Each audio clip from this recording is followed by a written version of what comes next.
Good morning on this Sunday, March 28th, and welcome to the Georgia Gang. After swift action by Republican lawmakers, Governor Kemp signs Georgia's controversial voting bill into law. Also, Georgia leaders suggest it's time for the state to step in to help Atlanta tackle its crime problems.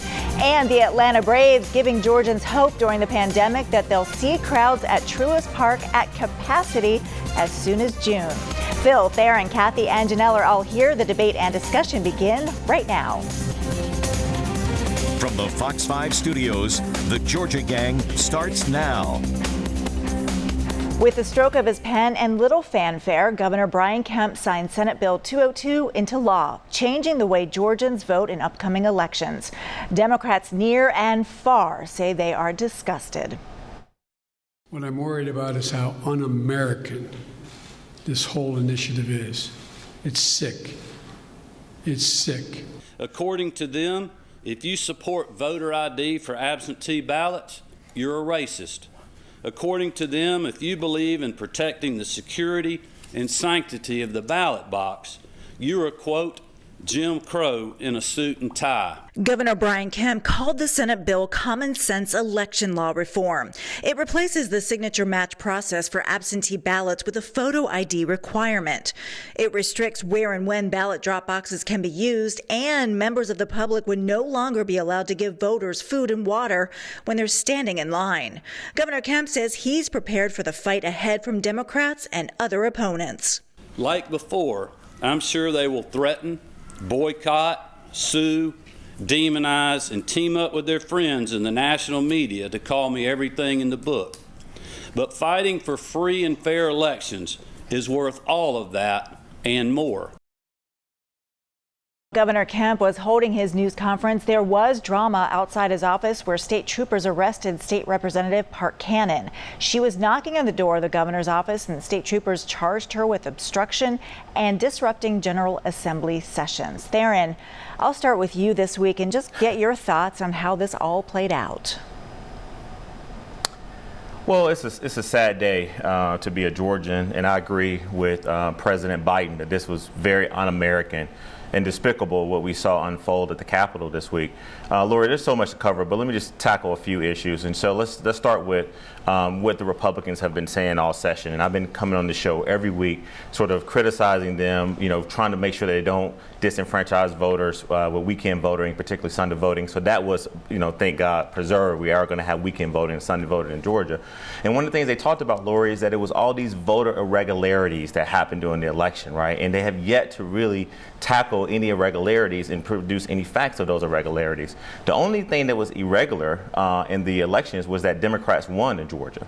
And that's something that Republicans hadn't experienced in a long time. And so they changed the rules. But the other thing I want to talk about is, the good things that actually happened. We were able to preserve no excuse absentee ballot. Add automatic voter registration, which is something that Governor Deal was able to put through, definitely preserved in this legislation. The drop boxes, we did preserve that, but to not have drop boxes available outside of locations so everyone can take advantage of these drop boxes, I think it's something I have a really big problem with in this bill. Now, they will be in county locations, but then I start thinking about our brothers and sisters in the disabled community, or whether or not are they going to be able to actually take in their absentee ballots. And then the other thing, and I know Kathy has a long list too, that really gave me a lot of concern is this whole thing around criminalizing civic engagement. The new law basically says that no one can actually receive water or food while waiting in line within 100 feet of the precinct. Now, the good news is that county officials will have the opportunity to actually make sure that people who are waiting in these long lines, who got to socially distance because of COVID, who knows where we'll be with COVID next year, they do have the option to actually give water and food to people. But then all the other people who do it the right way, that are not candidates, that are actually just trying to encourage people to exercise their civic right to vote, was very, very disheartening to me. And then lastly, what happened with Representative Park Cannon could have been avoided. She was peacefully protesting and she was knocking at a door, Lori. We have been at the Capitol for decades. much more, worse things have happened at the Capitol. And I just think that we could have avoided that arrest. And I'm so glad that Sheriff Patrick Labatt, within his legal rights, was able to work with her and others to get her out of jail on that night so she didn't have to spend the night there. So definitely a lot to cover, but those are just some of my thoughts. A whole lot to cover. And Phil, I do want to take this over to you, because on this voting bill, I mean, neither side got everything that they wanted, as Theron pointed out. It happened rather quickly on Thursday. The House passed the bill, the Senate said okay, and then the governor signed it into law. That was surprising, I think, to a lot of people. Well, it was quickly done, but it had to be quickly done. And I think that those of us on the political right and those in the political center got a lot of what they wanted. We talked about, as Theron gave a list, I could rebut some of that. And let's think about the absentee ballots. What's wrong with a photo ID? Some of these liberal states like New York State, they have no excuse absentee policies. Here's the thing. There's more people voting than ever in the state of Georgia. There's no suppression. There's no racism. These are left-wing talking points. They're very corrosive talking points. This bill represents, now law, represents confidence in a system where you just take Fulton County. Fulton County has been rife with fraud every election cycle for as long as I remember. And so, yes, the state, there is a mechanism for the state to try to take over when a local Board of Elections system fails. In fact, even the Democrat on the Fulton County Elections Board led the fight to fire the elections director. Things were so messed up. I would say this, that I know Theron was very worried about the Sunday voting. Yes, there was a compromise, as I have already explained on the show, and you can have options. County have the options to do Sunday polling hours and Saturday. Also, let's talk about Park Cannon, the representative, 28 years old. What a contrast, banging on the door, interrupting the governor's live stream of the signing, and disobeying a state trooper. How ironic that we've got a bill in the legislature now to try to teach people getting driver education courses how to deal respectfully with a police officer. Let's contrast Park Cannon with someone I admire very greatly, a Democrat, the Dean of the House, Representative Calvin Smyre. You won't find him banging on doors and yelling at people and kicking an officer in the foot. You'll find him giving speeches, sometimes fiery speeches, and he's listened to with respect by both sides of the aisle. I think that's a model for the Park Cannons of the world. All right, Kathy, over to you. There's a lot to digest here. The governor calls this a common sense election reform law. I know you disagree with his assertion, but Democrats were able to keep some things that Theron pointed out. What do you think? Well, thank goodness there were some changes, and that the people of Georgia spoke from the original 80 bills. Remember, there were 80 pieces of legislation that got distilled down into this. These omnibus bills, as we've been calling them, there have been 2 or 3 of them, have been largely creations of the Republican, well, entirely creations of the Republican caucus. They may have pulled a few things from bills Democrats introduced, but I am not aware of any time this session that Democrats have been at the table, both identifying problems that may or may not have existed and then helping identify solutions to those problems. And I think that's where this becomes extremely sticky. It's hard to, look at these 80 bills and the kinds of punitive things that happen in them and not think that the goal of them is to restrict people from voting. And when you saw the margin that Joe Biden had of 12,000 and change votes, you don't have to make many changes to upset the apple cart, and the same with runoffs. And so I think that's part of the problem. People really enjoyed the access to drop boxes. Not allowing access to those drop boxes outside of business hours renders them useless. There's not much point of even putting them in there because you can always take your ballot in and drop it off when early voting is happening at those sites. So I think that's really disingenuous of where we are. But the changes to the state election board and allowing the General Assembly Assembly to take over county election boards is the crux of the matter we have here. And I think we're going to find a lot of problems, and we're going to hear a lot of complaints from counties as they get their local control usurped by the General Assembly. I've asked you all to go a little shorter this week because I wanted to get this all in. Janelle, I've got to get to you, but y'all are very verbose, and I know it is a very important topic. So Janelle, over to you. Yeah, so I just wanted to say that I think that the problem we're having is that Democrats lack context. They pull things out and they don't add the details that are necessary. So when it comes to the ID piece, if you don't have a photocopy or are not able to get a photocopy, you can simply write the number on the form. So that's not an issue. When it comes to the food and beverage, you can set up beverage stations where people can walk up and get water if they need to for themselves. We just won't have individuals walking up and handing water bottles to people in line. But guess what? Because of the fact that we're also going to have increased precincts, hopefully we won't see long lines, and that won't be an issue. When it comes to the drop boxes, if you don't like where your drop box is, there's a drop box that's so much closer than any other drop box, and it's called your mailbox. Just put it in your mailbox. So these are issues that are really not issues. And when you talk about Park Cannon, I just don't understand. The whole time she's knocking on the door, she's saying that we should be allowed to see him sign the bill. What if you want to see him sign the bill, then you could just log on to the live like everyone else.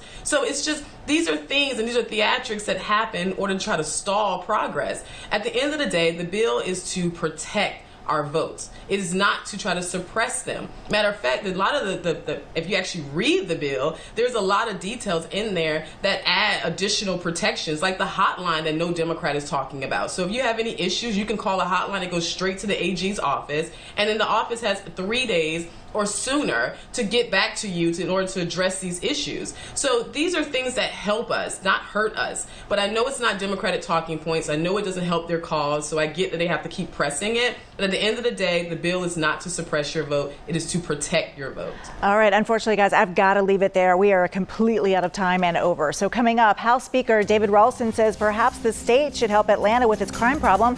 Mayor Bottoms basically says thanks, but no thanks. We'll discuss coming up. Have a question or comment for the Georgia Gang? Email them at georgiagang@foxtv.com. House Speaker David Ralston says the House is poised to hold hearings this summer on whether state troopers should step in and help Atlanta with its crime issues. Kathy, Mayor Bottoms didn't take too kindly to that suggestion. We're not surprised. Well, no, she didn't. And I think that this is disturbing in a lot of ways, but the General Assembly has no business poking its nose under the tent of how Atlanta's handling anything at this point. But I think, interfering in the summer before mayoral election really starts to get into some very, very tricky territory, and I just assume they stay out of it. I don't think the General Assembly has anything positive to contribute except to start enacting some sensible gun regulations so we can get some of these guns off the streets. And Janelle, to follow up on that, Mayor Bottoms basically said, when you want to discuss access to guns, then maybe we'll talk. Yeah, so the whole access to gun conversation is, to me, is just getting old, because what we're doing is we're ignoring the people who are actually pulling the trigger, and we're focusing on the weapon itself. A gun doesn't fire itself. More or less does food. If you're unhealthy because you eat the food, right? So it's not the food's fault. More or less, it's not the gun's fault. So I kind of get tired of that. I think that at the end of the day, the state having to come in is because the city has lost control.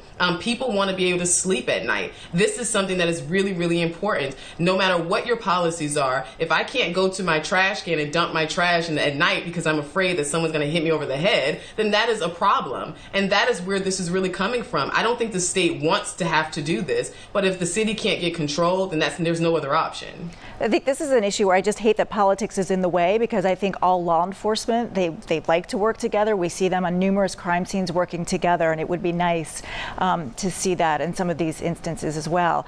I do want to go back to another issue that I wanted to get to in the first block. Phil, let's talk about what happened to Senator John Albers this week. He lost his job.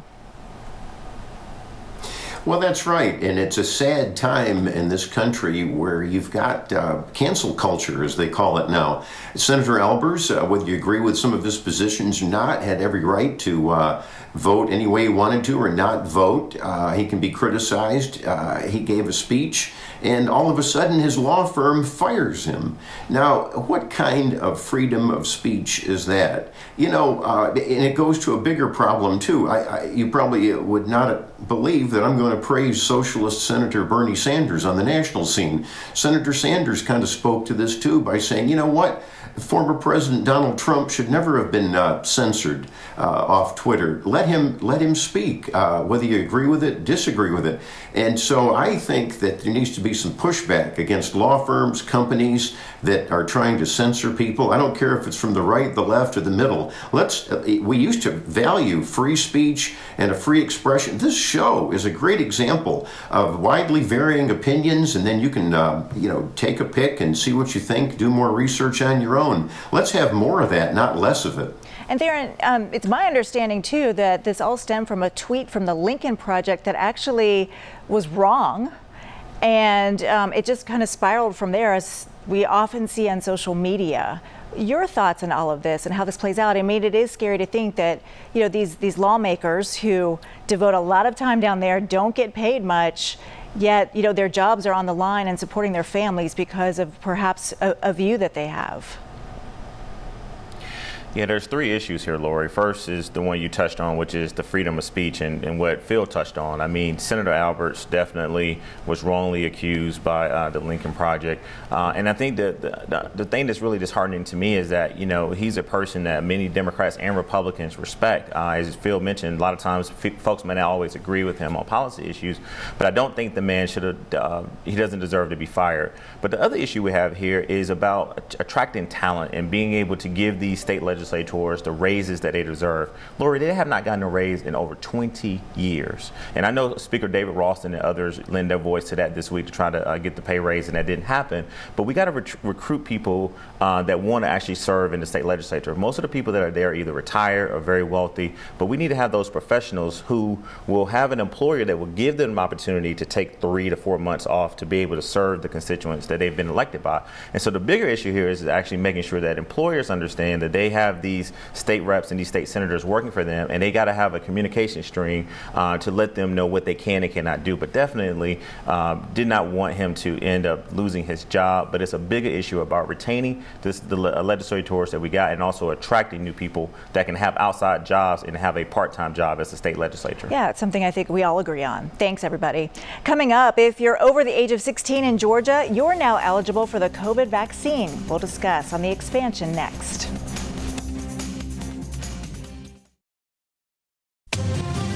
Join the discussion on the Georgia Gang Facebook page and watch past episodes on the Georgia Gang YouTube channel. As of now, if you're older than 16 and want the vaccine for COVID, go ahead and get one. Governor Kemp announced the eligibility expansion this week. Still lots of demand, Kathy, here in Metro Atlanta, where you still need an appointment at most places, but not in places like South Georgia, where you can drive up to one of the sites to receive one. Yeah, well, it's great things are opening up. It's great that President Biden has been able to secure even more doses and getting them out the door a lot faster. So, number one, I encourage everybody to get vaccinated. I've had mine. It's the sense of relief is enormous. We're still careful. We're still wearing our mask and not changing much day to day, but at least I know I'm not going to die. And that's a pretty big sense of relief. So I hope that people will take advantage of this. And just remember, we're still last in the nation of getting shots into arms, and that's unacceptable. And it's due to the failure of our governor and General Assembly to take public health seriously, and we should demand better. Well, this week, Theron, the Atlanta Braves are banking on being at full capacity at Truist Park come June, saying the first global event to be held with a full capacity crowd will happen in July with the MLB All-Star Game. It gives us some hope here.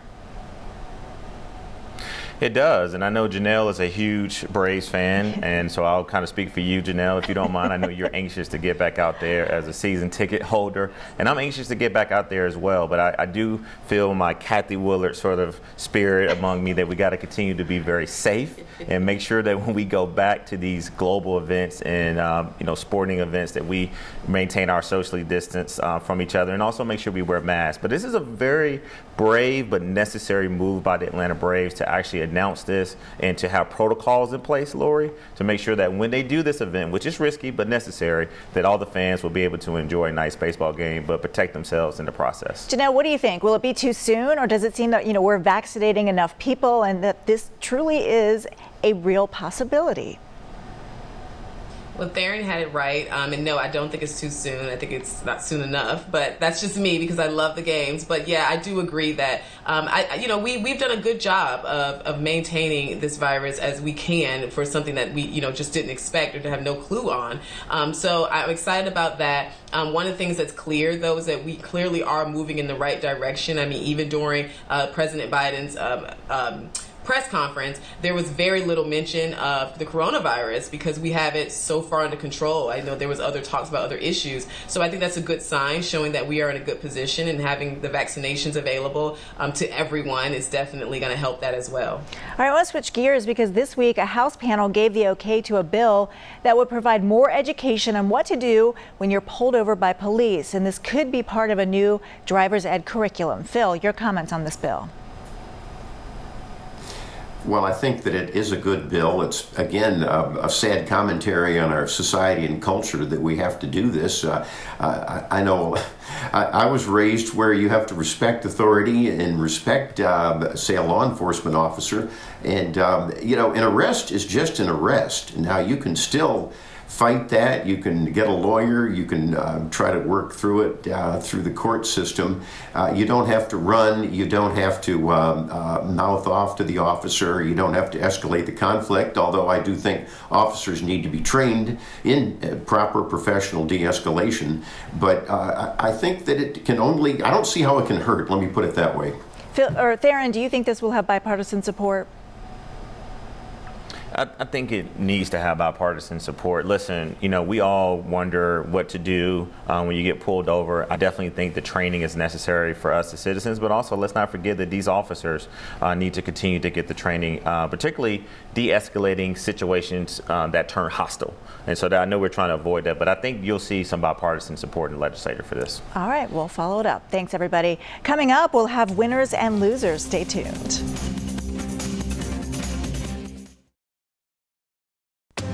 Time now for the week's winners and losers. Okay, I got us back on time, everybody. So we'll start with Janelle this week. Okay, so my winners this week are, well, first I would like to say that I want to send my heart and prayer out to those who were impacted by the New England tornadoes that took place this past week.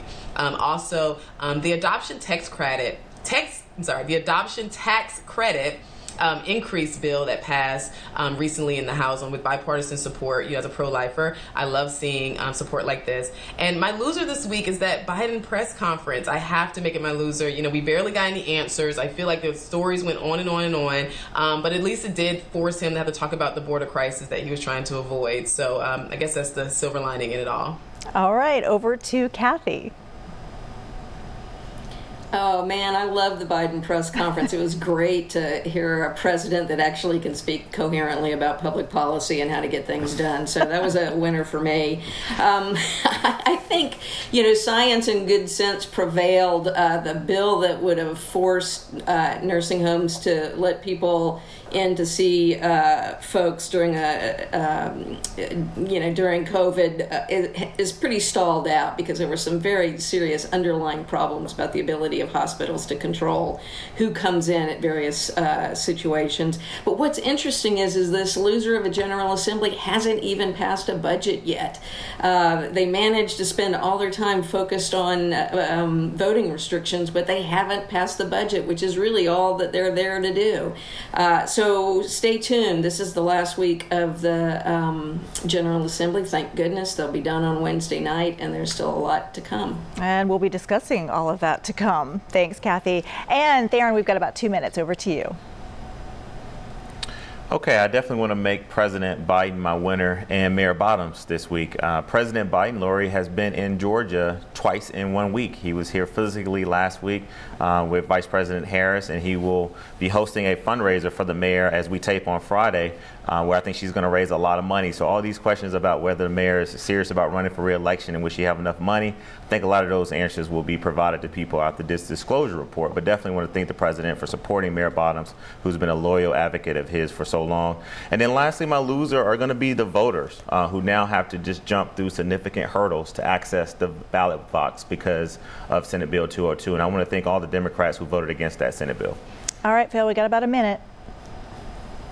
All right, I got to laugh at Kathy calling President Biden coherent. What? I don't know if she watched the same news conference that I did. He couldn't even read his briefing book well and told a bunch of whoppers, so he was my loser. I actually have to say that, sorry, Theron, Mayor Bottom's a loser. We still aren't getting control of crime. We're at Chicago-style levels of crime with regard to murders. But I will say this, on a happy note, I'm a Braves fan too. April 1st is going to be opening day, and I hope the Braves will be a winner beating the Phillies. Oh, I can't wait too. It's just a sign of some normalcy perhaps in our lives. Thanks everybody, I appreciate it.